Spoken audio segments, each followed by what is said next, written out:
I'm Marcus Mortimer, the director of Jonathan Creek. And my name's David Renwick, and I wrote the programme.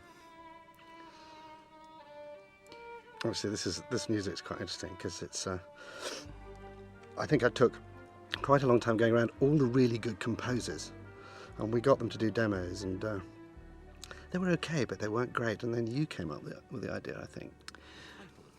Yes, I can't remember how long it took us to get there, but as it happened, I was already writing the first programme of the second series by the time we got the first one into production. And I'd already decided on the title for that was Dance Macabre, named after the Saint-Saëns composition. Right. So it was very much at the forefront of my mind, and it occurred to me that it actually might just be appropriate for this show. Works very well. It does, and it has a kind of spurious, dark theme, a macabre theme, but in fact it's in a way quite reassuring because it's a sort of waltz, is what it really is, and that sort of reflects the show, I think, in a way that it's quasi menacing and threatening, but at the end of the day, you're in safe hands. And it's got a sort of gypsy violin, which is kind of which I think sort of reflects, the spirit of Jonathan Creek, who is a kind of maverick. Now I have to say, while Saskia there, she was. Well, you can take us through Saskia, I think, because metaphorically, because that was another long struggle. I went to Paris and I interviewed 30 very attractive. What an ordeal that must have been for you. And it was hell, actually. It was tough, but I picked her eventually and came over with some tapes, and we all had a look. And I was left behind busily rewriting. Of course you were. The shows to cut them down in order to make them affordable. I was taking all of the magic tricks out, basically. Yes. And Susie Belbin, the producer, just said, "Well, we can't. Well, there's no way this is ever going to get on the air if you leave all this in." So all the fun was taken out. It was basically taken out, and the result you see before you. Now, the Wrestler's Tomb there, I think, merits a little comment. This is in Greenwich. We found this in Greenwich, and it's built by the same chap that built the pagoda in Kew Gardens. Can I just point out there are pagodas on the bedpost there as we pass through. Little leitmotif there. By John Aspridge, the designer. And those aren't earrings that are hanging down from my ears. They're actually... That's the only thing we did to that house. That spiral staircase was the only thing that we had to build because she had to get in through the back.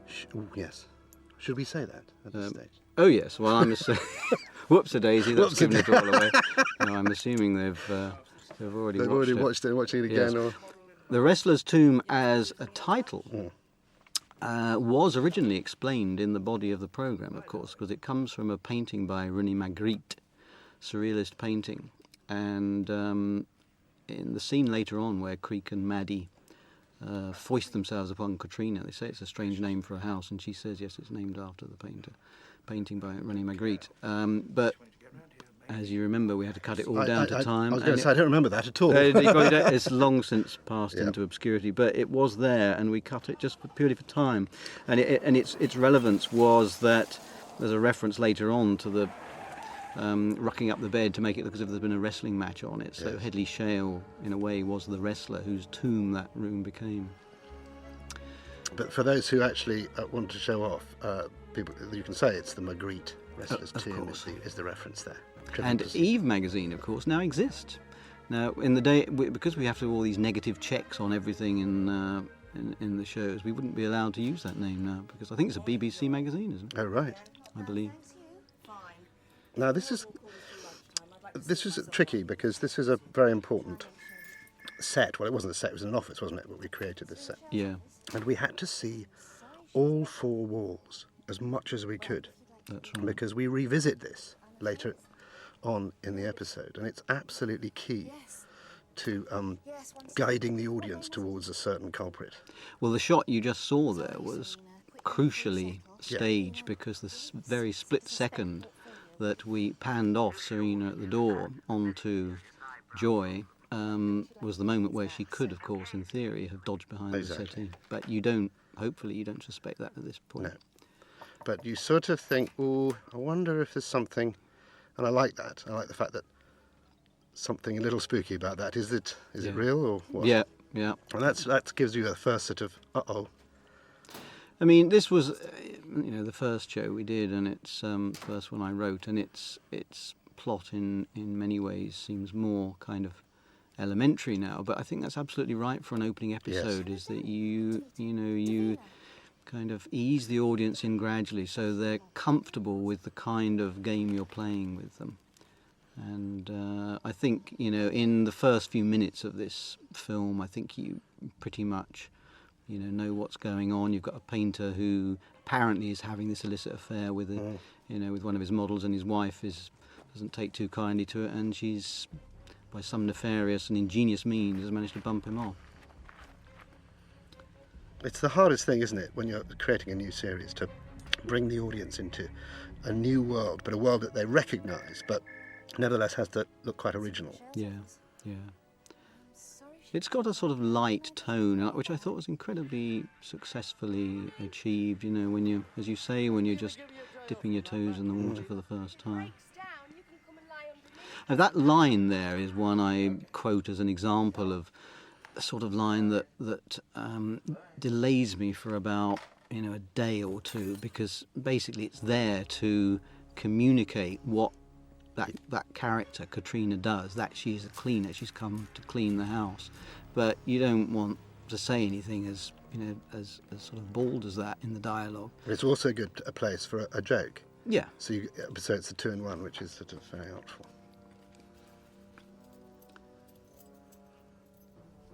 Now here I remember there was a problem of how do you vary someone walking up the stairs twice in a creepy in creepy fashion. He's just done it once, and now she's about to do it. Yes.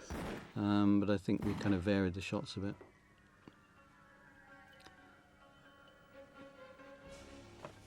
And there's something very tantalising about these close shots of things like a letter, that she's trodden on. That's going to be significant later on, and those are the things for me as an audience anyway that hook me.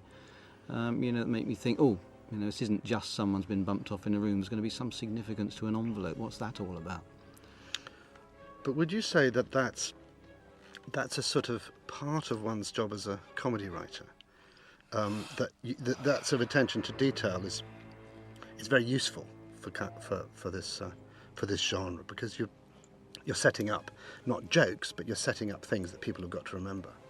So, I think it is. I think moments are something that are all too easily overlooked these days. And in a way, yes, I think coming up through comedy and writing just specifically jokes, tiny packets of comedy, reduced down to their atoms almost one by one, does discipline you in a way for applying the same technique to a drama. It's something that they did exquisitely in the early days of cinema. Billy Wilder, for instance, is a great hero of mine, and I.L. Diamond. I mean, their movies were full of all those, what they used to call gags. It didn't necessarily mean they were jokes, but they were sort of moments like in It's a Wonderful Life, where he keeps coming down the stairs and the knob comes off the end of the newel post on it. It's all those little things that you just remember.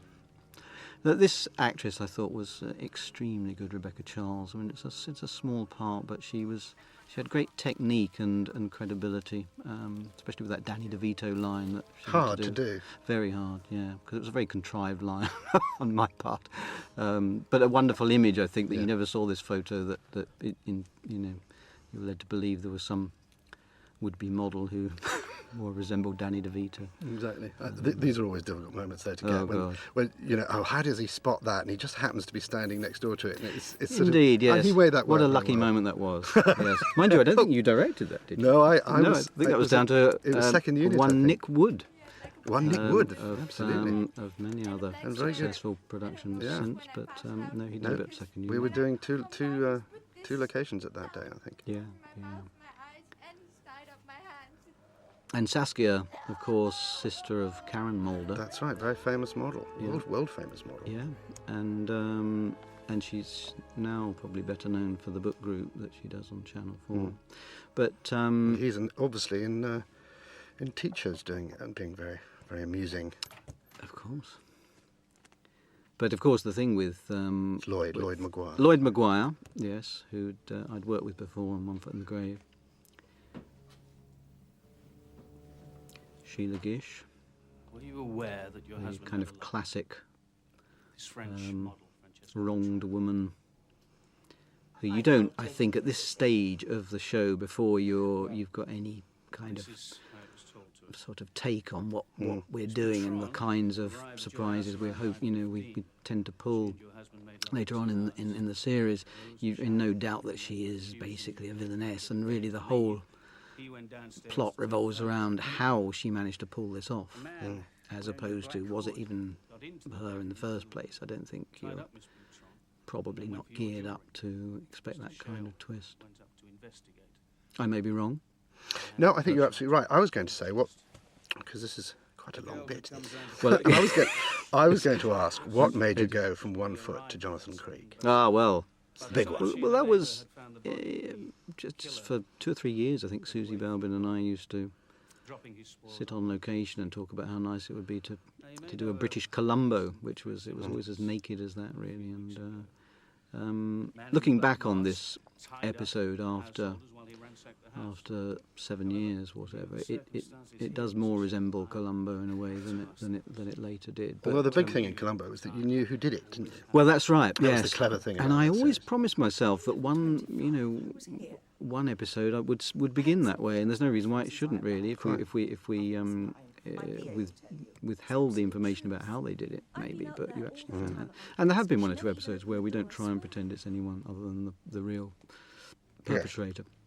But the audience is hoping that it might be somebody else. Yeah, yes, indeed. This day I remember was blisteringly hot. Yes, do you remember it was, I that? do, yes, yes. Makeup had to keep going in between takes and mopping Lloyd Maguire's head down. Just above Euston Station, Yeah, and there was absolutely no air conditioning, and it was empty offices, and we just built what we had there. yeah. I'm very sorry. You'd never know. It all seems to all looks very cool.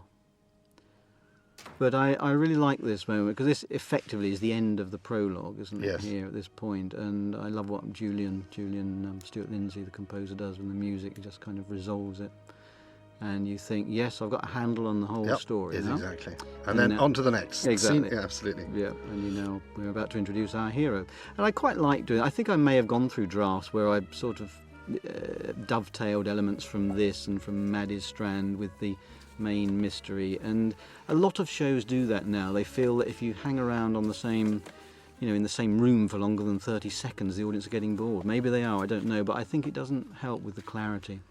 But I think you see what you have, though, above everybody else, is that you've got the ability to write funny stuff, so people will hang around more if there's funny things going on. Yes, I agree. I think you don't actually need any plot if you're making them laugh. Exactly. Um, And he was just remarkable, I thought, because he hadn't done any drama. I mean, in terms of any television, he hadn't acted before, and. What I will forever be grateful to the BBC and Susie, I think, Susie Balbin, the producer, when I said that I think that we need to have 3 weeks rehearsal before we got into filming. And rehearsal is one of those things that you just don't have on film. There's just never enough time for it. But I just felt that if he had never acted before, and I think I'm right in saying that, it was very important to get him in a room with Caroline and get that relationship going and develop it. And we did 2 weeks of him with Caroline, and then another week with those two with the main guest artists. And I just thought it was really it helped me anyway. It paid dividend, yes. It definitely paid dividend. The windmill here, which is another we could talk about, is Shipley Mill near Horsham in Sussex, once owned by Hilaire Belloc. But again, that was it was a conscious sort of piece of gimmickry on my part. It was the 221B Baker Street of the story, and an old producer I used to work with called David Hatch lives in a windmill, as I understand, and it's just struck me it would be rather quirky. And the funny thing is, watching this back, I never for a moment don't believe that he lives in that windmill. It seems absolutely credible to me. And this was, I was always quite pleased with this as a visual device for just telling you what he does, rather than him having, in verbally saying to someone, well, actually I invent tricks for a well-known magician. To go from that model in one, cut or mix to the whole thing happening on stage with a real flaming rod and was You know, I'm quite pleased with the economy of that, just sort of making. Now, and this here. This is a nice joke. Well, this actually. was based upon going to see David Copperfield at Hammersmith, who said almost exactly this. Now, I mean, he actually said it to, of course, a real audience, but for all I knew, he may have said it every night. Yeah. But he just gave me the idea that it was actually a rather nice, and it kind of says a lot. It's a great character joke as well, because it says a lot about him.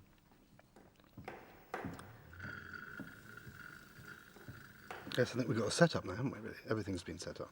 Yeah, yes, it's you kind of know who he is and what he's doing. You know he's got a very sharp mind, at least he can add up in his head. And you're about to find out that he's not kind of Mr. Macho. Yes. They tend to be in, heroes tend to be in dramas. Backstage, Mr. Cloud, snooping around the equipment. 2 minutes outside, we can make him forget everything he saw.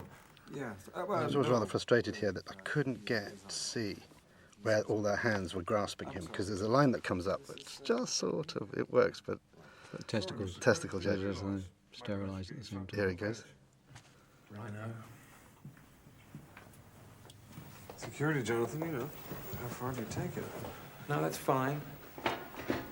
Enjoy being strangled and sterilised at the same time. Yeah, that's the one. We needed a hand round the testicles. Of course, we There's did no way. add. There was a line added on in voiceover. Get your hands off my testicles or something. As he was out in the corridor. Yes. Now, Anthony Head, of course, thought was superb in this role, and particularly because given that this character is essentially a butt of the humour to a large extent, and he's not someone you're meant to sympathise with too much. The whole dynamic really is that he is a flamboyant and rather shallow showman, and Creek is the one we're meant to empathise with and relate to in a much more sort of realistic and contemporary way. It would have been very easy to make him a bit of a cartoon, lech. And I love the fact that he doesn't play it that way at all. And sadly, then we lost him to Buffy, didn't we? Yep. He went off to Buffy, and that's right. you replaced him, I think. Because I had. Can I just sorry to interrupt, but there is a thing coming up here which I will forever. Oh, I know what you're going to say. He comes round and groping. In rehearsals he was very keen to put his hand on Ray Baker, who's the girl's breast. And all I would say to whoever's listening to this is just remember that, because it comes up a little bit later. Her breast comes up later. Yes, in a manner of speaking. And his case comes up next week. I think. But well, of course, and I think we got phone calls about that. Yes, But, we got phone calls about it. Sometimes they put these things in, the artists, and sometimes actually, I don't mind it at all, because it is utterly in character. It's a leitmotif. It is a leitmotif. And absolutely. Rather like this one, which never fails to amuse me. It's just the notion that they would have to come in with the. I'm laughing at my own jokes here. It may even be. There's nothing wrong with that. No. The wonderful Doug Fisher with his Man About the House and many other classic comedies. Yeah, it's wonderful. But getting back to Anthony Head, yes, of course, I'd had to take out all of his scenes from the other 4 episodes in the first series. Yes. For budgetary reasons, because they tended all to be full of spectacle and rather grand production values. But I rather liked the idea that you, when I originally read those scripts, that there was always a big magic event which had a resonance with the crime, and I thought that was the kind of idea that you were contriving, but it was just too expensive in the end. Yeah. So we had to shelve it. Yeah. Now I don't know how many minutes are we in here. Probably about 19 minutes 27 seconds. Looking at the clock there. And 30. And we've Maddie just has seen- only just arrived. Only just arrived, Only yep. just arrived, and it still works for me. I mean, we've got the luxury of it being a 90-minute opener, of course, which was something Alan Yentob said to me at a breakfast when I was pitching this thing to him, to feel free to make it a feature-length opener, which it was a huge help, really, because it enabled you to do these things in stages, and I think it doesn't half benefit from it, really. Now, of course, about to make a guest appearance here. It wasn't so much of a guest in those days, but researching for his later uncanny impression of Creek, of course, probably. Alistair McGowan. But you'd worked with him before. I had, and actually I cast him in the second series of Preston Front. Mr. Tompkinson left to do other stuff, and he had to. We actually asked him to come in, and he was brilliant and a very good actor, which is often unusual for stand-up and impressionists. But certainly not in Alan Davis's case, and certainly not in his. No, but he was really very good and clever. And Jeff McGivern, who I seem to remember the Scottish accent was his idea, which actually I thought worked rather well. This is his only scene in this episode, although he does crop up in other episodes. Simon Maggs is making this look very nice. The director of photography. Great sort of I mean, atmosphere. this is how many years ago?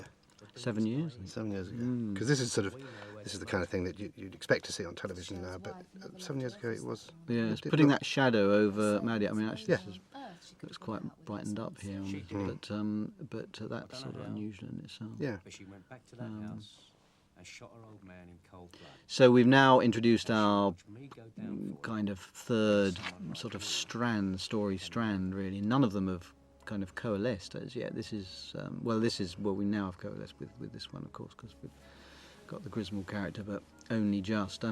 This role of Maddie's as the crusading, avenging crime writer was sort of, we lightened up on that really as the show went on. It didn't seem quite as appropriate for her to be so kind of almost politically committed as all that. But what I particularly liked about the all of the characters, but Maddie's characters, she's kind of an antidote to the traditional ball-breaking, smart-ass lead female character that had kind of emerged from, as a result of the very justified emancipation of female characters in drama. But they then, of course, drifted into this cliche that every single show you watched, And she's as flawed as Creek is, and everyone else. There's the other hand. There's the other hand. The hand on the breast. Within perhaps we could just see a replay of minutes.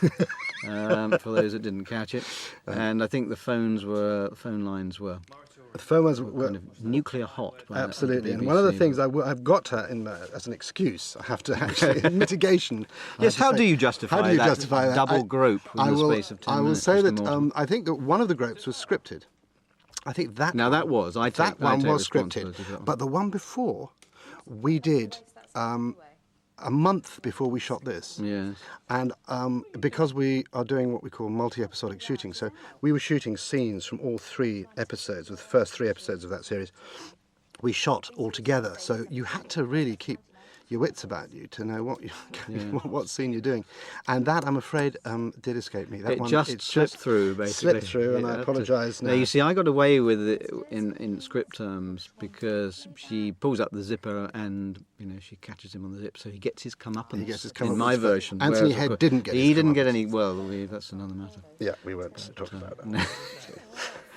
But so now we're about to go in. I mean, I love this junction here, some sort of conjurer, and in it, it's the real sort of the lavish. Bathos, is that called? And it goes, or the opposite of bathos, but it goes to in understatement, isn't it? Yes. It goes to this absolutely huge. Remains the most spectacular piece of production value. We've managed to rustle up for his illusions yet.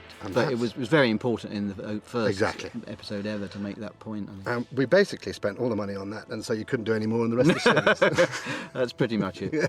And I think there was word filtered back, I think it must have been from Ali Bongo, who was served as a kind of magical associate on some episodes, that a lot of the magicians he knew would have killed for a stage set of this Caliber. Quite. Which was particularly in this country. In America, I suppose it's different. You're Siegfried and Roy, and your Vegas thing, of course. Yeah. But so that's all down to John Asbridge, our great designer. Very, very clever man. And I would now say this line of beauties here, I've waited 7 years to question what they're all doing there. This is the Adam Klaus fan club. This is the Klaus fan club. This is coach outing. We have to say that he's much admired. Much admired by the young ladies. Yes. But what I would say is that you saw those spikes Oh yes, inside the, what's it called, that thing? the sarcophagus. The sarcophagus. And when I turned up filming, and this is all in Richmond Theatre, It was. when I turned up, they were rubber. And I go, oh, Jesus. And we had to, I think, postpone doing this particular scene because it was so obviously rubber. Yes. So we had to rethink how we were going to shoot it. And how did we rethink it? I think we just cut at a different place. We didn't want to cut. No. And I think that's where the cut was, where we took the person inside out and put a dummy in. And Yeah. then, I think they still are rubber, aren't they? no, they're actually wood. Oh really? And made to look like metal. But they would have hurt anybody if you'd Yeah. jabbed that in. I'm intrigued to know how this trick could ever have been done, because I'm not even sure it is physically possible. But that's what makes it so. I was going to ask you. I was going to say, breathtakingly baffling. and how clever. Yeah. You managed to think up this, but you're not prepared to reveal No, how no, it was no, actually no, done. I know how we did it. I know how we did it. Yeah, I know, but actually how the That's magician not- would have done it. We did it. We took a day to do it. Yeah. But I mean, there was a trick we did in a later episode that is just completely physically impossible, and some smart-ass TV reviewer said what an unimpressive trick it was, but they just don't see, do they? But there's a great precedent for the role switching Yes, absolutely. illusion. That's Yeah. And in fact, the way when we come back to this and we do it with Saskia Mulder's character in the part of the assistant, and there's a nice twist on that, which you rack up the drama and it's Yeah, really, yeah. but we've got another 50 minutes before you see that. Oh yes. Well, it was the ponytail one of Tony's little touches. I think it probably was, wasn't it? I have no idea. It could be Viv Riley, who was Yes. the makeup artist who was shot supervisor. May who have been. was He was extremely very, clever. he was very lie beside her and productive in terms of his Jenny. inventive in terms of Jenny. always trying to add things Quite. to business, and it was never enough for him just to walk on and hit a mark and do the lines, Yeah. which a lot of actors do. But also quite easy with it. Yeah, It was just he yeah. was always thinking, and I Yeah. think that's one of the signs of a really good actor is Yeah, they're just trying always to, thinking and trying things, and add. if even if you go no thanks, No, they'll yeah. they'll go okay. Now here we have a landmark shot. First time they actually meet. This was what used to be called a meet cute, wasn't it, in the old Hollywood days? Yep. With the sound of whack whack Wah, wah, wah, whack. yes, you know that over the sausage.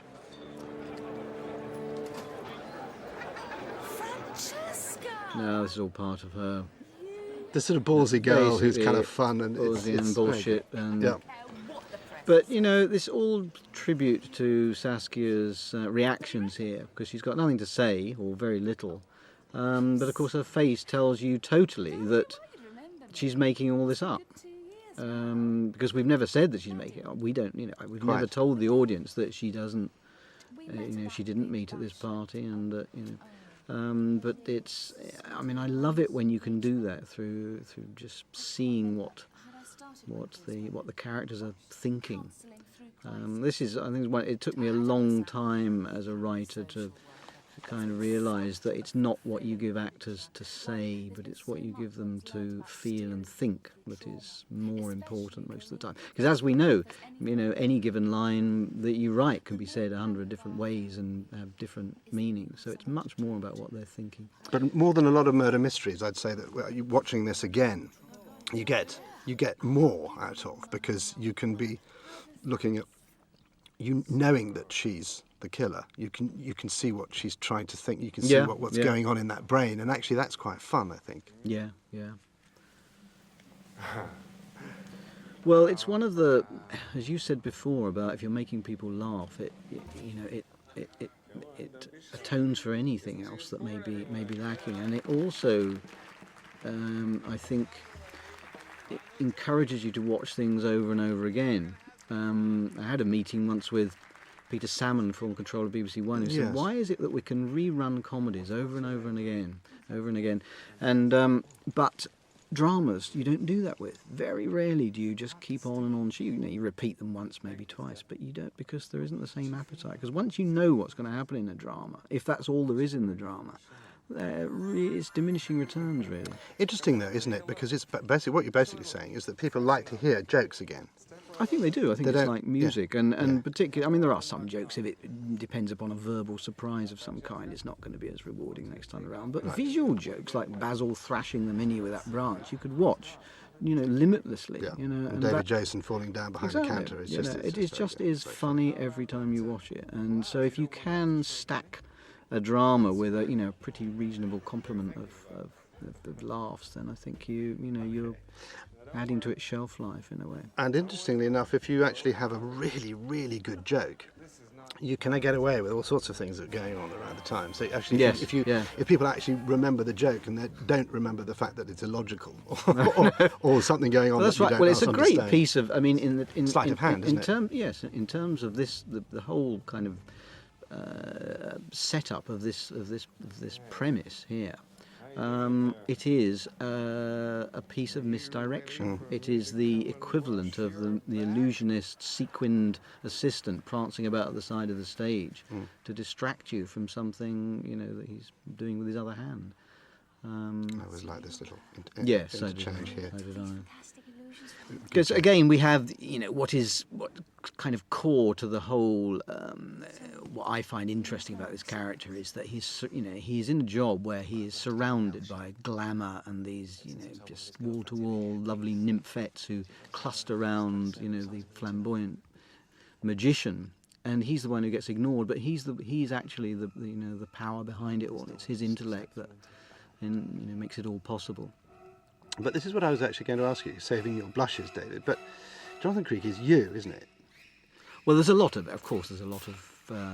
autobiography in anything. I think most writers write. But particularly because you were the kind of the comedian's writer. You wrote jokes for Ronnie Corbett and Bruce Forsyth and lots of well-loved, much-loved people. And he is the magician's. Yeah, there's a very easy parallel there behind the magician's assistant, Eminence Grise, who is furnishing the front man with all his material, and the joke writer to the comedian, not Exactly. just me, but all of the joke writers out there.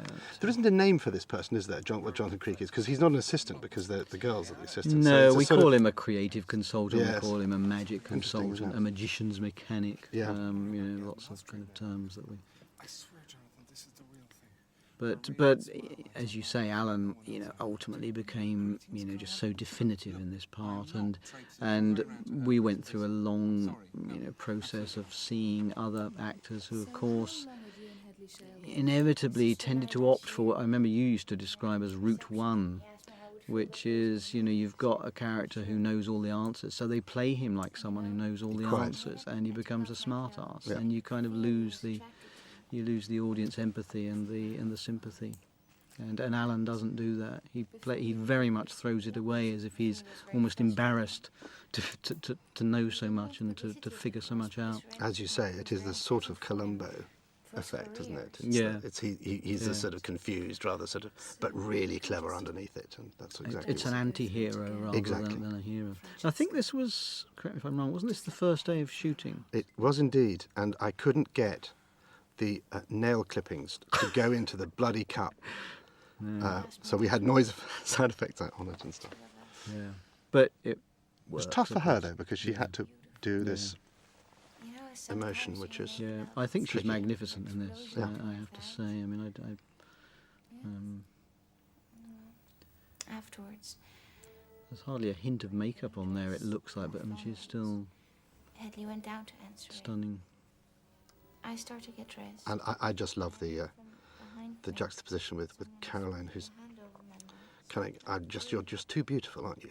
Yes. She's just thinking, God, Yes. Black I know. hood over I don't think his we'd quite head. got her costume right by this stage. Well, certainly it was only day one. And This is she was- Caroline? Yes, and she was kind of still being clad in rather In it. Because now sort of tight-fitting, elegant Right. suits and things, which weren't totally how I'd sort of seen her. But the earrings, we had made a point of big dangly, flamboyant earrings. But no, that's of course that's what's so great about Caroline as a I mean she is she's attractive, she's sexy, but she's colourful, she is characterful. She isn't bland and plastic the way, a lot of starlets and, more glamorous actresses are, And I had a meeting once with some Americans who wanted to pick up the rights to Jonathan Creek for possible use in America, and then they were just saying, well, that there is no way we would ever be able to cast someone who looked like Caroline in a lead role in America. But that's very much the sort of difference, isn't it? That the difference between what the Americans like watching on television or film and what we like watching, because we don't like the gorgeous. Really, I think we feel sort of intimidated by it, whether it's men or women. We're the really good-looking blokes. I mean, I think that we like the people with all the failings. People who aren't your chiseled, faces and stuff. And it's very much our character, I think. The British character. Well, I think that's right. I think it's a difficult balancing act, because you want a level of reality and a level of, maybe reality is the wrong word, but plausibility, as opposed to, well, this would never happen in a million years. And of course, this show, treads that tightrope, very precariously, because it does take plausibility right to the edge, but then that's what makes it interesting and exciting to me. To me, it's a very old-fashioned genre. It's the kind of detective stories that were so popular between the wars, what they call the golden age of detective fiction, where criminals did devise these really elaborate locked room, sealed room, impossible crimes. And you had some, series detective who would come in and sort it all out. And that tradition has continued with Agatha Christie and with Columbo in our times. But there's very little of it about these days. And because, we've entered an era where gritty social documents are, more in fashion, and it's, anything that is just, what this basically is escapist. But it's escapist, but it's with some people. It's escapist, but it's with people, starring people that you could have living next door to you. That's the reality of it. It's that Caroline and Jonathan and Alan are people that you'd see in that marketplace, and you wouldn't look, and none of them are looking at them. There's nothing special. The camera's miles away, but you kind of think, well, I kind of know those people, and I think that's the difference between us and what you've set up is a fantastic fantasy. But it's rooted in a kind of reality, stroke normality. Well, they are our conduit into the more colourful world of all the, and as the series progressed, some of the characters got more and more extravagant and eccentric. But these two remain, very, very much rooted in the real world. That's absolutely right. I think it's incredibly important that they never lose that foothold in our world, because it's through their eyes and through them that we experience everything that's going on. And this scene coming up actually is a very important one for their relationship, which you're setting up here. But when they go into the Indian restaurant and they just, we'll have a look at that, but the sort of sexual chemistry between the two of them really sort of racks up, and it's, I rather enjoyed seeing it back the other day. Yeah, because it's what they're not saying to each other, really, that's kind of more important. I think Alan was a bit afraid to eat that curry. I think this was early days as yes, well. You hated the idea that he didn't eat it. I remember. Well, there are actors who eat and actors who are more cautious, about their eating. Now, Caroline is one of your classic eating actors. Although I think that at she the has time, no compunction about shoveling it all in, and David Jason and Richard Wilson and other people are great eaters. Now, it doesn't fall to everyone to be a great eater, but those that do it and do it well, there's something very kind of enjoyable about watching it. I mean, these were real onion rings, weren't they? She was chomping. They were real. God knows how many she got through that day. She got through 83. Well, I wasn't there, but... So where does she work, this Serena Shale? God, what planet have you been on? She's editor-in-chief of Eve magazine, which is The granted hair prosecution in itself. might be something we could talk about now. Well, Well, both their hairs come to that. So actually, I have to say, I think one executive at the BBC said it's all very nice, but couldn't he cut his hair? Yes. I shan't. I don't think we can mention who that was, but it just is a mop, and great for it. Yes. But of course, it's now become a Yeah. rod for his own back, because the shows we're making now, of course, his hair isn't like It's that different now, now, and yeah. he has to have it sewn in. He has. Is that right? Yes, he has extensions put in now. It takes 6 hours to stitch them all in, but he's prepared to brave that so that he doesn't have to grow his hair to that length in advance of the shoot, and he can just take it all off when it's finished and be his normal self. But we, I suppose, having given him a bit of identity with hair, we said, "What, Karen, what should we do with yours?" She said, "Well, why don't we make it red?" Yeah. And of course, that was something she reneged on.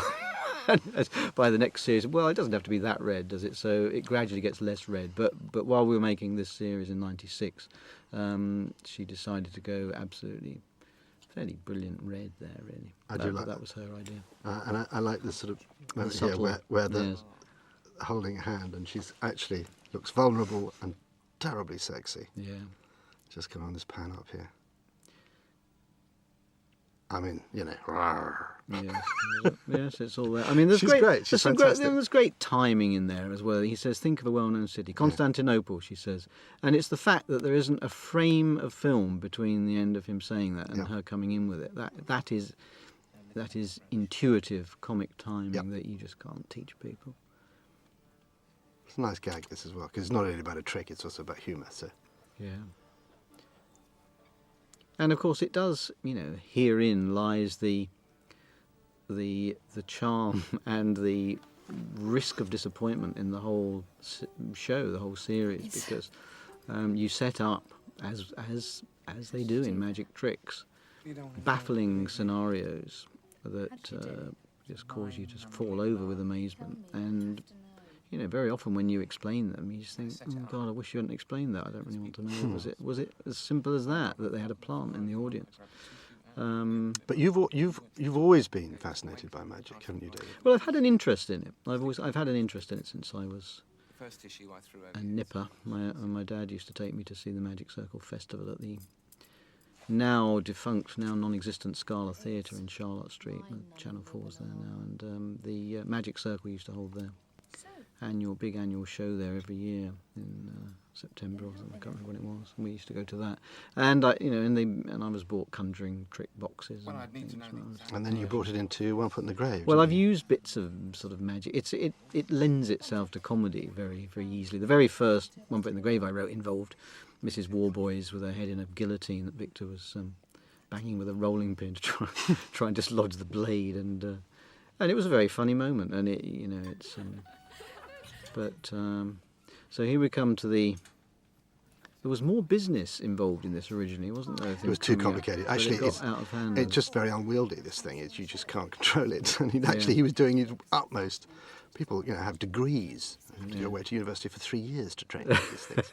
and we didn't have that time. We didn't really. No. No, we had rehearsal. But there's a rather good verbal joke. There's the artificially inseminated with the supermarket trolley, but then there's this one. I should have bought the manual, but I don't know where he keeps it. It's called a Steadicam. It's supposed to eliminate jerks. So does Clint Eastwood. I wouldn't want him strapped to my chest. Boom. Wow. Well, how many dramas do you get lines? Well, like that? exactly. Fortunately, not many. This looks almost archaic now. The idea of Yes, touching the, but at the time it was saying something a little bit original. I think that this kind of airbrushing and stuff went on. I suppose everyone knows that now. Well, now people can do it themselves Yeah, on their own computers, can't they? absolutely. But I watching this back after a long time, I did laugh at Maddie's line that's coming up now. Yes. Talking Quasimodo with acne, really, aren't we? Which says, I think, a lot about the whole industry's approach to. But the thing about appearance and- the nice thing about Caroline is that the audience are in on the joke, Yeah. and you know that she's taking the piss almost every time she opens her mouth. Yeah, yeah.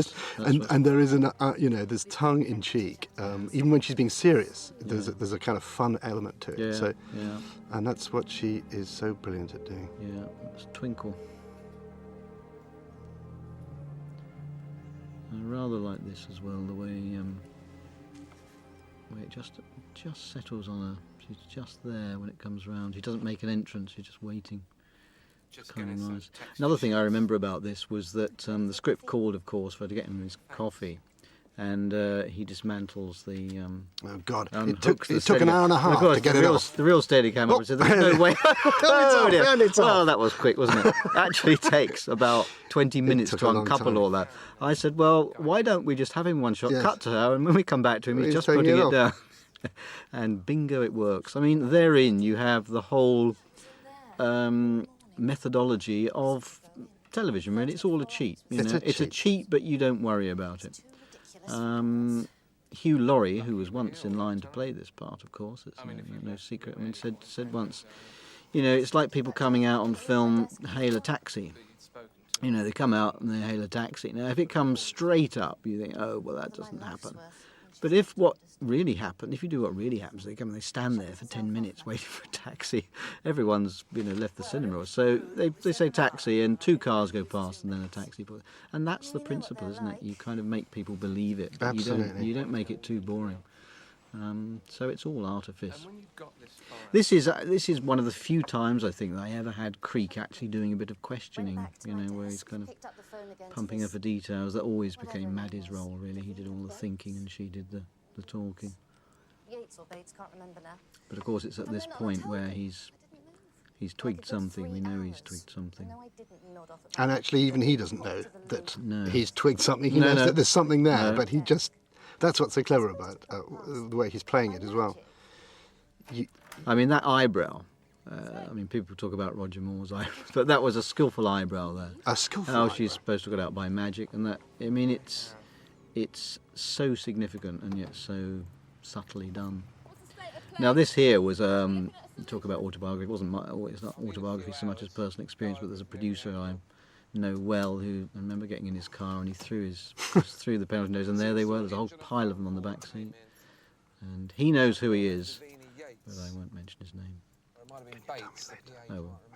What difference does her name make? Now this is really almost exactly halfway through the film, And for the worldwide version, I indeed think it was the end of part 1. How extraordinary. Yes, wasn't it? I don't think I ever kind of quite calculated it as specifically as that, but it's kind of a nice moment to go out and you think, what on earth has the difference between the 2 names of this Danny DeVito woman got to do with the murder? So, here we are with part 2.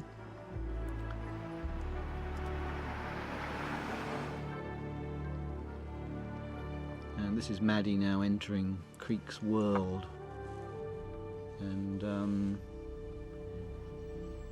I'd forgotten that, the kind of setting up that I was still struggling to kind of ladle on, namely the trainers going round in the washing machine, which you almost miss, but they're there. Yeah, you can't. There's a sort of thing you can't. No, I mean it's there, It's but there, but it's you the sort can't. of thing I probably wouldn't put easy. How much do you need to say about this character that he washes his trainers in the washing machine?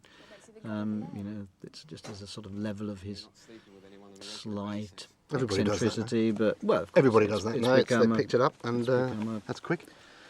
a fashion statement, Is that right? and more sexual tension here.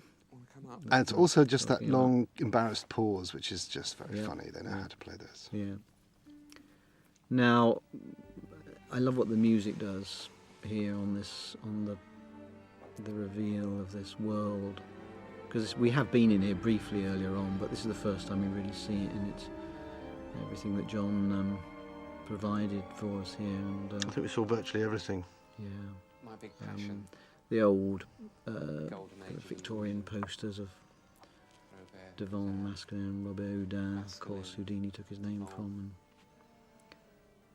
and this was very much part of my original concept of the character, that his heart was in this golden age of magic, more so than the sort of modern televisual age. It gives it depth, though, at the same time. It Yeah. gives it a kind of a weight that this isn't just a bit of fun. This is somebody's passion, Yeah. and they've been studying it Yeah. for years. And you can read those, and they're all actually fascinating. Those little. And there's a moment coming up here because she takes one out and has a little leaf through, and almost subliminally later on, because she puts it back and he takes it out and puts it back in the right place, and I suppose that's probably a reflection on my Virgo-like anal approach to filing, and but I'm not saying anything. I'm not saying anything. Obviously, but that's very much Creek. I mean, you know, and it's right that he's like. I never wanted him to be to live in this shambles of a place. I mean, it's eccentric and it's colourful, but it's not a shambles. It's not a mess. It's not a tip that this sensible woman is going to come in and tidy up his life for him. She's in fact the one who has the rather cluttered, shambolic environment that she lives in. but he's just accumulated a lot of stuff. There he goes, puts it back in the right There it place. is. There it is. There it is. And it's all very organised. What he's got. Yeah, just totally. Is this one of the things where you get on and it makes And you think, as an audience, what's she talking about there? Some people know what she's talking Yep. about. A lot of them won't, because she doesn't say, she never gets it out. She just says one of those things that. But of course, we pay it off later on. Now, this, of course, was something we did through necessity, wasn't it? I think my original draft had him having set up a kind of layout, much as we do when we rehearse these shows. We sort of tape the shapes of rooms in a rehearsal room on the floor, don't we? And I think I'd got him doing that in his shed or something. But anyway, we couldn't. I don't think we had the money or the space to do it. So in the end, we decided why don't we have him build a model? Because we've already set up the thing with the Queen of Hearts box at the beginning. Why doesn't he build a model of this? But it's another bit of fun. It's another quite original idea. And the only thing I would say as a director, it's the most frustrating thing to shoot, because you just put the dolly there and move that dolly over there, and you see all these grown men looking at this set, and you think, what are we doing? But actually, it was so important to shoot everything here so that it was clear to what was going on. It would be very easy to kind of, move it around and say, okay, well, we've seen it, but. Yeah. The detail again is absolutely key. But it gives you being able actually to just to sort of fly out through the ceiling of this and take this aerial view of what's going on. Something you would never be able to do. Exactly. Except using this device. And identifying it as a box that was locked that you can't get out of, and that's the whole key to his training in magic. And then when we start into cutting it with the live action, I was surprised how well it worked. I have to say, because it is almost seamless. You cut from little dolly on the end of a wire to real actor, and it's great. And it just works. And it's all information. I mean, well, again here, I like the fact that she picks a hole in it and he immediately has an answer, because it's kind of what the audience are doing all the time. They're picking holes and they're asking questions, and there'll be many I don't have an answer for probably, but you hope you get away with them. But the really obvious ones, I like to feel we've got covered. About her pictures. It's actually Serena. And of course, as she talks, she moves around behind the other sofa. So now And we're slightly on the slant, I think, here, aren't we, with the camera? We are, just to make it look different. Yeah. But there's the one that's the cheaty. That's a slight cheat. That I have to say. Who's going to have a microphone down there? But no, fine. Well, it was. I remember we were talking about it. And we thought, well, it's. Well, of course, the way we get out with it. To say it's all bollocks anyway. Exactly. Yes, absolutely. And that's for me is the saving grace of the whole thing. Yes. But I'm stunned by how well this works. This little shot, given, God, yes. It's. I mean, that must have taken you. I wasn't there, but No, it took a while. It's just a. But you were shooting all this in the. You did this in the windmill, did you? All these shots of the model. We shot this. Because in the nowadays we would do all that as sort of pickups at the end of a shoot in Pinewood or something. Probably because you just think, oh God, I mean, we didn't even shoot in the windmill this year because it's become so prohibitively expensive and time consuming. Because as the space is so cramped there. But just there's camera moves. We've got a macro lens on it. It's all trying. Yeah, trying you're to tracking a camera. Yeah, with a windmill. huge lens on, and it's just it's tricky. Yeah. But satisfying when you see it. Yeah. God, it's self-congratulatory. This. It is. This commentary, isn't it? God. Well, don't worry. I'm sure we can pick a lot of holes in the second half of the programme. All right. I know I have. That's that tends to be my default position is to name everything that's wrong, what we could have done better, and I certainly could have done better. But I think this is People It's swore be a it had positive the power to exercise. dematerialise. Find out, use the trapdoor under a carpet. It's too mundane. So we're in what now? 55 minutes into. Yeah. It's an illusion. It's an illusion. And we've actually come up halfway. against a complete brick wall. Yes, we have. And he hasn't got a clue, Yeah, but that's which but is- it's which just is and good. it's a surprise. It was certainly a surprise for the audience to go, oh Christ, is that it? Oh well. He hasn't got it after all. No, maybe it wasn't that then. I think you could have done all that to create an alibi. But I mean, that's there we go. Of course he didn't. But that's the. That's the trick of trying to keep the audience on board. And Puts through an urgent call, or there's a fire drill or You something. just hope they're not going to get up for another cup of tea and they think, oh Christ, that's going to take ages well, now. I can't take another hour of this. It hasn't got anywhere. What are you saying?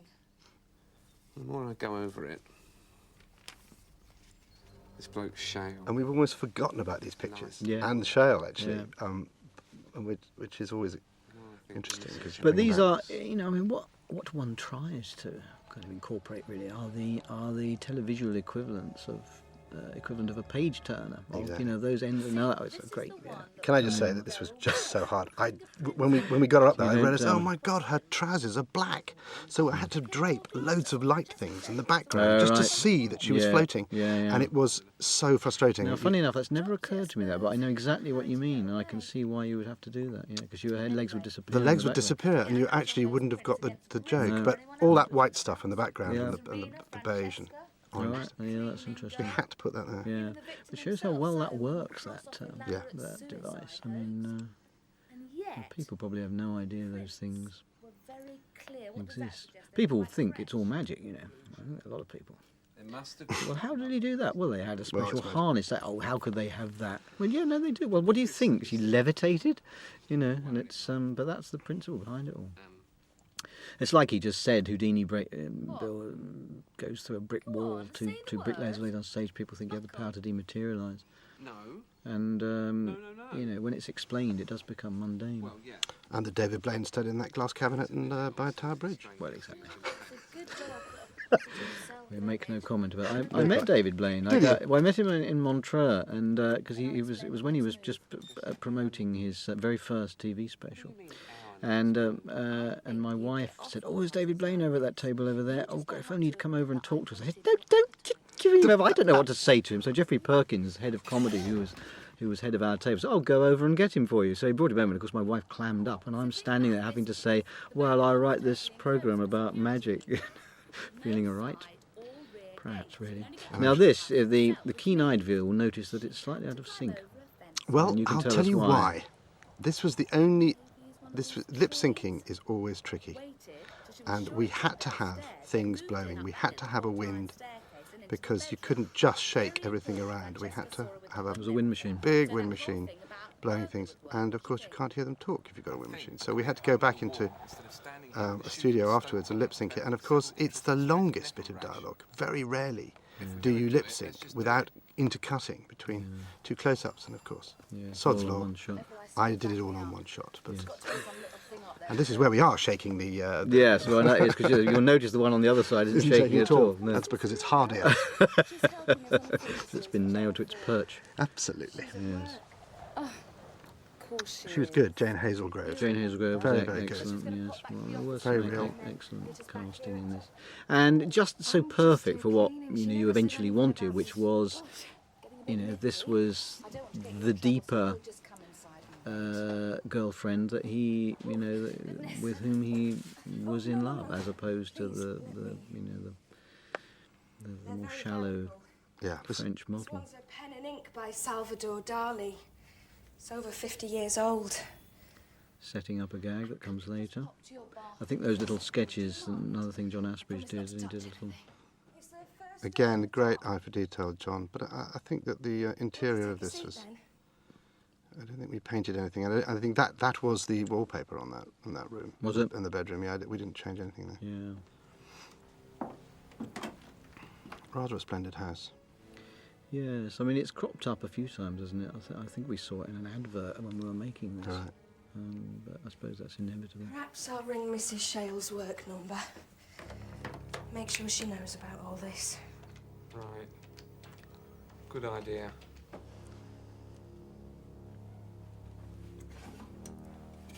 So these are the tricky moments when you talk about plausibility. You know, what's she going to do? Search every single drawer, Yeah, quite. go through every pocket, every single thing in the room. You know, in 5 minutes.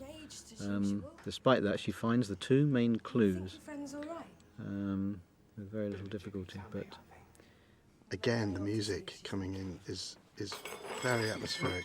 Oh, it's okay. It's okay. Don't worry. Very nice. Now this, of course, gives us, not only is it a ruse to keep her from rumbling Maddie, but we've incorporated the clue, which probably all forgotten about by now. But you know, I mean, that's kind of nice. I think, So many things keep bringing it back. You think, what is the significance of that? So he stood on it so well. Yes. There's a footprint. Yeah. It was her footprint, actually, wasn't it? That's when she came in. You think you're over it, and then...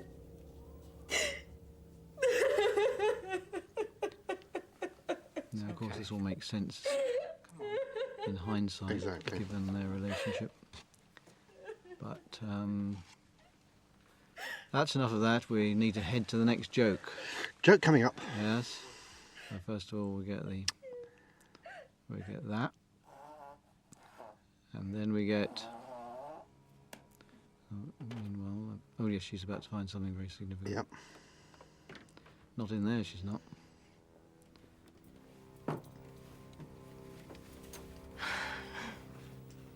These things take time. This is another kind of Oh, opportunity to it's Martin, your husband. He's come to show get me. Creek not exactly as a weed, but someone who is So I'd better let him in. going to avoid confrontation wherever possible.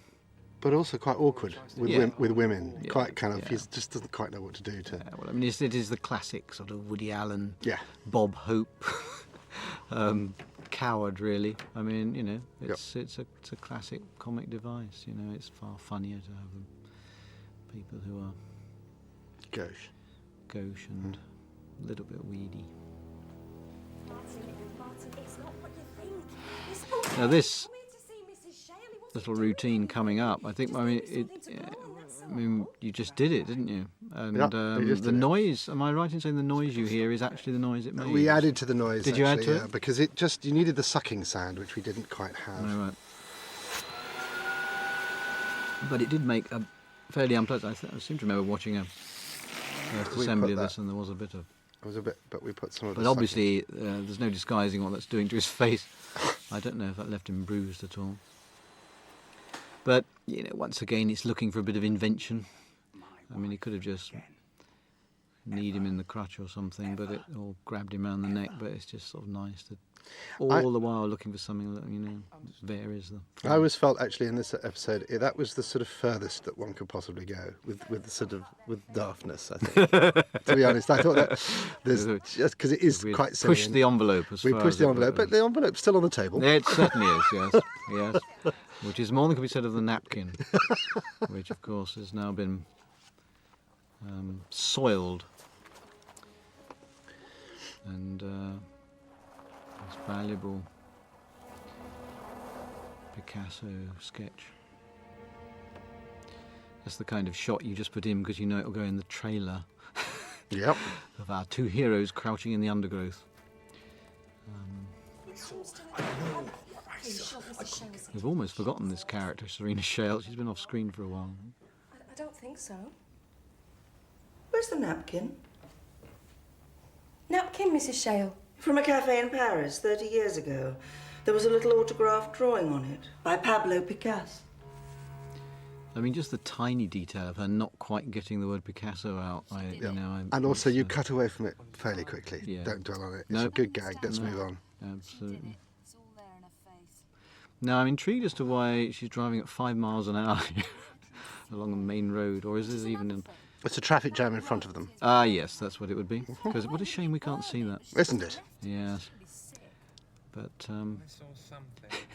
would this have been a low loader? This would be in Because Greenwich. a cyclist went past there at a rate of At a rate knots. of knots. This is I may be wrong, but I think they were just overtaken by a snail. this is in Greenwich actually. This is not Was in the it? country at all. There's cars coming out here. Just Yes. it's a crossroads they're coming out to. But you put them on these low loaders, and of course the low loaders crawl along at a you know, That's never the time. breathtakingly slow, and There- that probably there- is one of our cars behind Look, us. they're at least 45 miles an hour now. Oh, there we go. Now back to Mr. Faust. Of course, that was another little problem we had, was the name of, I said Faust there You said Faust instinctively, instead of because Klaus. for months in the script it was Faust, That's Adam right. Faust. And you couldn't use that because there was one. Because there was a magician called Faust, and we knew that we would get sued. So then, How long did it take you to come up with Klaus? well, then began the process of everyone chipping in with their suggestions for a magician, and none of which quite seemed to sort of hit. I mean, Ellie, my wife, just said Klaus. I don't know where that came from, but because it was the same rhythm and the same length of word, it just suddenly seemed to be right, and it was more interesting than Faust anyway. So it was. You know, Come clean, David. She writes your scripts. She doesn't does Let's write face most it. of the Come script, on. yes. I put my name to them. Just the good woman has Just, done it. Yeah. Justice, Now, Listen, I'll buy it. Just name your price. Some other time. Oh, no, Adam, why are you then we crazy? go down to the cellar. This was another location. Wasn't It was indeed. I seem to Another remember location. a very it was an incredible hunt trying to find that cellar. I It don't was, know why. well, we tried to find the whole house, but we couldn't. Oh my God. And this is somewhere hundreds of miles from the Yes. actual house. Again, John Asbridge, you know, a really good. I don't know who did the paintings. I think No. there was some freelance guy, but they're all a bit chilling, aren't they? Yes. And this one is very sort of. Yeah. I mean, and you know, very individual. This is where he's touching up her. No, you don't want to do that. And then you pan down, and then you just don't quite go far enough, but then you come back up and you, oh dear. An elastic band. An elastic band, thank you very much. That's getting you out of trouble. And Taking any chances. I think Adam Klaus staged the whole thing in order to get her back to his place. This is a thing that I've often observed about one of the great things denied to me and to you as makers of these programs is that you never can go through what the audience can go through, which is the exercise of speculation, which is a huge part of the viewing process. Is that when you're watching anything and you're thinking, well, I reckon what's happening here is, or I think the person who did this, I think they're doing that because, and you never can do that when you know what it is. That's one thing that's denied to you. I think that's only denied to you, because when I found that when you sent me the scripts, Oh well, I suppose that's true. Well, the very first time the you very read first it, time, and it's remembering the very first impression you had and feeling you had. You have to remember, as a director, you have to remember that. yeah, and maintain it somehow. Yeah. And that's why the first time you read any script, I think you've got to be really, really concentrating. Yes, to try and preserve that Yeah, original reaction. absolutely. Yes, that's true. Yeah. But it's like, the classic someone walking into an empty house, and the chilling music as you think, oh God, what's going to leap out of the shadows? You can only watch that once with Yeah. that sense. When you Yeah. get to the end and it's just a cat, you can never watch that again and experience that sense of terror. And it's a similar kind of thing. So he's just found out that she's actually in a relationship. Oh, and this is a nice it's, moment. It is, yeah. I'm not quite sure why she was dressed as Moira Anderson in this scene. But, I think she'd just come off a set somewhere doing something Scottish. Hogmanay, wasn't it? We did that scene. That's right. Different set of dangly earrings, the Bet Lynch school of... Because you think Serena killed her husband. No, it was a nice piece of nicely played dialogue between the two of them. It's this realisation here that's very good. Yeah.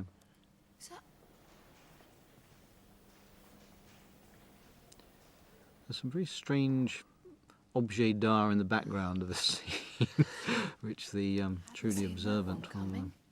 Actually, just behind them there, of course, is the opening gag, which I was always very pleased with. Yeah. You fill the frame with two paintings, one of which is about 6 inches across and one of which is 16 feet across. And of course, you can't tell the difference until you have something that's real that comes in. Yes, a hand comes in, and then they walk in. Although the very, very big 16-footer was never painted. No, the top of it was the top of it computer was generated, yeah. wasn't it? Yeah.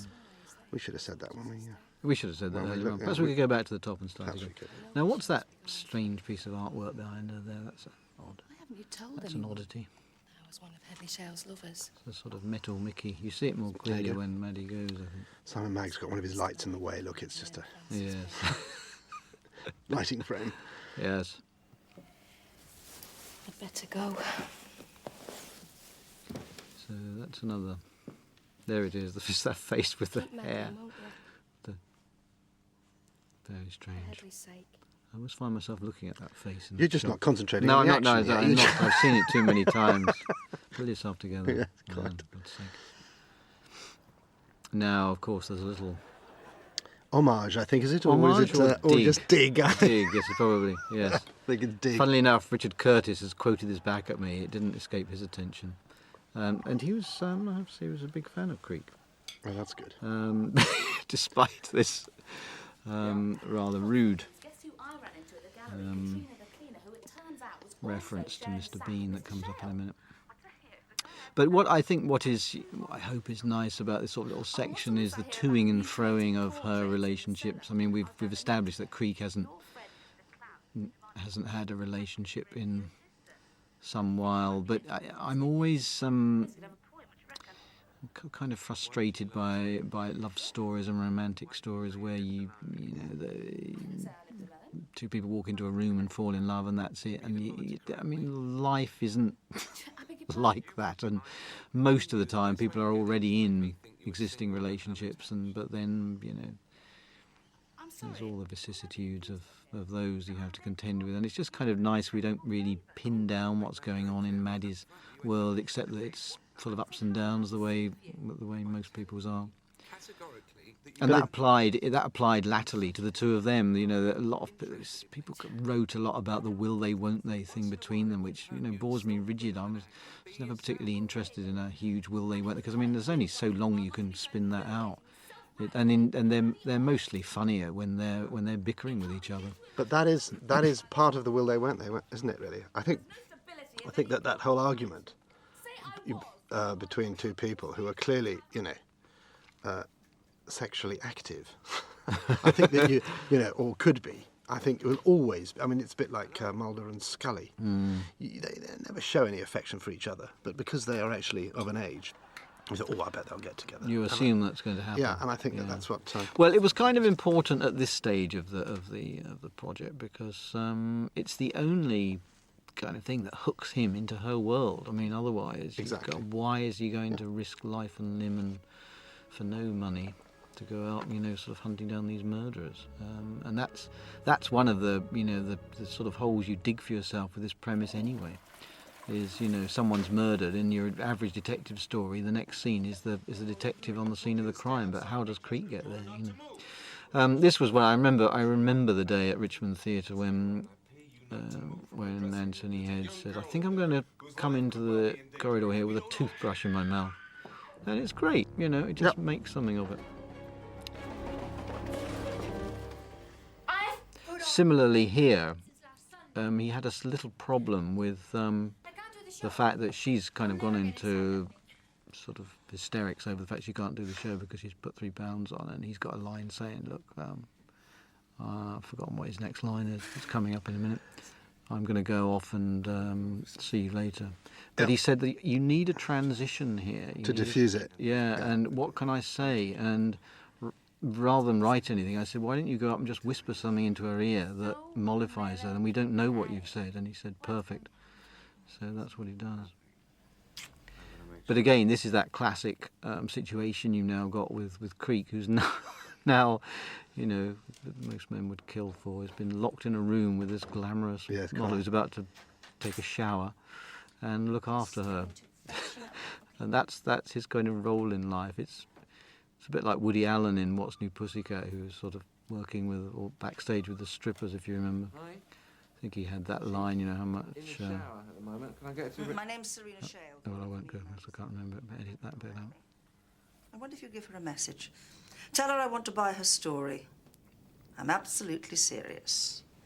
Tell her to forget any person. Now, we're running out of time here, folks, so we've got to try and wrap it up quickly. I think we should have the murderer come over to the show. And at this point, we're losing the light as well. Oh, wait. So at the end of the day, we had to go back to do this, actually. Yeah. Because it was quite a long day when we were there before. And we had to go back, and it was... You wouldn't know. No, you wouldn't. You but wouldn't there was we wrapped I mean, the how camera up. many times have you been told, well, we're losing Yeah. the light, we can't do another take, sorry, Yeah. that's it, and you think, well, you sneak one in, you get back, and you regrade it, and you think that's perfectly acceptable. I know, they have a job to do, and thank God they do. They do a very good job, but there's so much today that you can tweak, in post-production. And more on this show, particularly where we run out of time, I find that we're adding things and correcting things in computer graphics. You want some smoke on a hilltop, the wind's just going to blow it here, there, and everywhere, so you just add it later. One of the things that's very tricky, though, about this project is that there are an awful lot of locations. And you just, what you've written takes us to lots of different areas. And there is no generic. I mean, there is the windmill, but you don't go there that often. You don't spend that long. So you do have quite a lot of locations. And for a popular drama, that's tricky because it means that you've got to travel. And it takes days. And those days you're paying lots and lots of people to travel. So I think it is trickier, this, because it is very ambitious. And we did it, and I'm absolutely delighted. It's one of those things that they now, when they're setting up new popular dramas, they'll always say, okay, let's just have one place, whether it's a police station or whether it's a, I guess if there's any one generic, it would be Richmond Theatre, but but that was a bit of a nightmare as well. Well, it was all so you tight. can only get in there on a limited number of days when the theatre's dark, as they say, because obviously they're doing things there most of the time. And also these dressing rooms are incredibly small. Yeah, I mean it's very cramped and. Someone stole. If you were doing a film, you would have built this, I think, and you Well, would it's have. funny you should say that, of course, because when we were filming there, they were doing a film. Do you remember they were doing Oscar Stephen Wilde? Fry, yeah, Stephen Fry. And I seem to remember there was some mix-up with the cabling outside that put us back by hours. We lost a lot of time because they were setting up for that. And Madonna had been the week before, I think. She did. She did doing the Evita thing. Oh, There's a really? sequence in Evita, Oh, gosh, I didn't realise that. Just to drop these names in Yes, on this yes. DVD, it just helps. It does, yes. To make it all seem more interesting than it actually is. But This is you up the ante on this, which is nice. And yep, the cameras are in. there we go. And so let's change it a little bit. Yeah. And it's very clever. I've got a feeling that we're moving in for the kill now. I mean, the thought here was, of course, that Serena has somehow rigged the cabinet. So those spikes this time are going to go through her. And if you think that, when that happens, you think, oh my, that's great. oh my Because God. that didn't happen last time. Yeah. And even Creek, you It's can kind see, of, isn't uh-oh. consternation among the crew. And I seem to remember we kind of made the music a little bit more chaotic there, didn't we? Yeah. Also? And then out she comes, oh dear, she's nearly dead. It's all gone horribly wrong. It's the Invisible Bad, Man. of course, yes. And we did cut a line there, didn't we? Because I think, if I remember rightly, there was a moment where he goes off into the wings and Creek takes him to task over this piece of blatant sensationalism, and he just says, yes, but it'll look great on the video. Another line that hit the cutting room floor at the time. We did cut quite a lot out, actually. We did, didn't yeah. we? It was Yeah. about 10 minutes or so. We all set.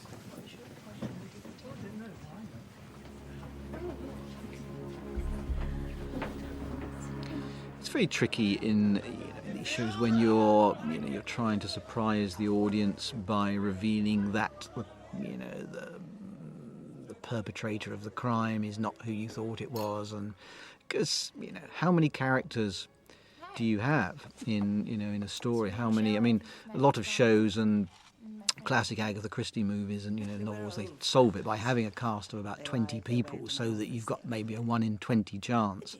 But of course that makes the whole story, to my mind, incredibly indigestible and not terribly satisfying that you reveal it wasn't person 17 but person 23 who committed the murder. So we've never really striven that hard to to throw the audience in that way. I mean, I think you can only manageably handle about, you know, maybe half a dozen characters in a program of this length, and you know, so you've got a 1 in 6 chance of guessing who it is. If you tweak who it is, then fine. But usually it's about more interesting things like how they did what they did, how a particular baffling effect was achieved, or some strange motive behind it, or some kind of emotional ramification that you weren't aware of, rather than just pure revelation of identity. I mean, this, to me, is the classic. You've got a 50-50 chance in this room of working out who it was. I mean, you've been led all along to believe it was. And I bet you, because this is a new project and the first of the series, you probably got a load of people saying, well, I think it was Maddie, I think it was Caroline Quentin did it. Yes, well, there might there's well going to be that. a lot of people that are going to go, well, I don't know, I think she'd... But no, you're right, it is 50-50 pretty much. And he'd been to that door at 9:15 to let Francesca into the house. But the real revelation here is, is the method which is coming up, of course, and it's basically all down to this clue of the fingerprints, which was, I have to say, was the starting point for the entire story. Was it? Was the thing about the toe prints. Before even I had come up with the kind of package of a magician's assistant who solves impossible crimes, knowing that I wanted to do something Columbo-ish that had humour and kind of, you know, was more about a puzzle than car chases. The first plot was all down to this fingerprints that turned out to be toe prints, but it actually had, there's nothing really impossible about that. It's just a bit of a quirky way of doing things. But the truth of it is, but I think the clue that I think is pretty successfully buried is right in the opening dialogue of the film, which is when Shale talks about his attitudes to women and to femininity, and you know, declares his interest in depth rather than shallowness, and it's actually all there in that opening statement. That, you know, if you're listening at that point and absorbing what he's saying, you would know that Francesca never would have been his girlfriend anyway. What was it? I just want you to come around and come Make and see me me and bark bark like a sea sea lion. lion. Fantastic. Those classic lines. Where do they come from? And why? I just wonder what goes on at home at your place. Well, that's yes. all. This will be the unexpurgated version. Ill-fated lover. His death would be your passport to fortune and fame. What do you expect me to say to all this? The whole thing would have been physically These are always impossible. difficult moments for actors to play as well. This was that, you know, particularly difficult because I remember we were all in another dressing room up the corridor, and it was something like Looking half at a past. monitor. It was about 11:15, and we had to finish at 12 o'clock, and we had to go around that room very quickly, doing all these close-ups and making it dramatic and meaningful. And it was the big resolution, and we didn't have that long to do it. It's always, you always get into these situations where the most important scene is left right to the last, which it had to be in this case. Tempers were frayed, I do remember. I do remember that. that evening, and I think that was the day when we'd had all the Oscar Wilde problems. Yeah. But yeah, it was a miracle. Sparks were flying in more ways than one. They certainly were, through the windows. Yep. And hurled out by the gaffer. Yeah. A couple of pinholes in the blindfold, so you can see what you're doing. Once it's peeled off, no one's going to check that. Now, the only thing, you see, I just wonder whether we got phone calls about this, because there's one thing that doesn't Then you brace yourself against the wall. quite work, I think. But we're not going to tell you what it is. No. See if you can guess. And wait it. This is crazy. So I've just bound and gagged myself. How did I shoot him? Well, that was always the real stumper. Those prints on the gun, which apparently belonged to no one who'd been in the house that day. We were wrong, weren't we? They belonged to you, Francesca.